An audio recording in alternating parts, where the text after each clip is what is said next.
News, सर्वसामान्यांच्या प्रश्नांना वाचा फोडणारे निपक्ष व निर्भीड न्यूज चॅनल।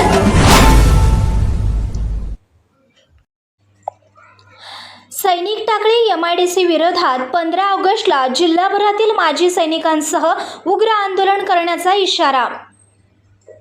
शिरोळ तालुक्यातील सैनिक टाकळी येथे प्रस्तावित MIDC विरोधात सुरू असलेल्या आंदोलनाला आज स्वाभिमानी शेतकरी संघटनेने जाहीर पाठिंबा दिला। यावेळी बोलताना स्वाभिमानी शेतकरी संघटनेचे नेते राजू शेट्टी म्हणाले, माजी सैनिकांना न्याय देण्याऐवजी त्यांच्यावर भाडोत्री गुंडांमार्फत पोलिसांसमक्ष मारहाण करण्यात आली। ही बाब अत्यंत गंभीर आहे। एकीकडे जय जवान जय किसानच्या घोषणा द्यायच्या आणि दुसरीकडे सीमेवर तळहातावर शीर घेऊन लढणाऱ्या सैनिकांवरच मारहाण करायची हे कृतज्ञपणाचे लक्षण आहे। याचे शासन निश्चितच झाले पाहिजे।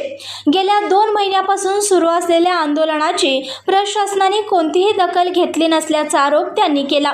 उलट आमदारांच्या दबावामुळे FIR मधून आरोपींची नावे वगळली जात आहेत, असेही ते म्हणाले।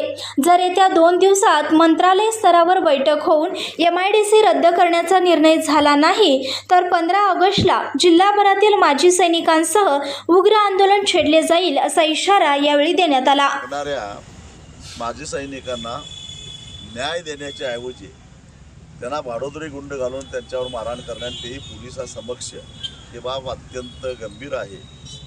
एका बाजूला माजी सैनिकांचा आम्ही सन्मान करतो असं म्हणायचं, सैनिकांचा आम्ही सन्मान करतो असं म्हणायचं, जय जवान जय किसानच्या घोषणा द्यायच्या आणि जे सैनिक सीमेवर तळहातावर शीर घेऊन लढतात आमच्यासाठी, आम्हाला सुरक्षित राहण्यासाठी म्हणून त्यांच्यावरच मारहाण करणे हे अत्यंत कृतज्ञपणाचं लक्षण आहे आणि याचं शासन निश्चितच झालं पाहिजे।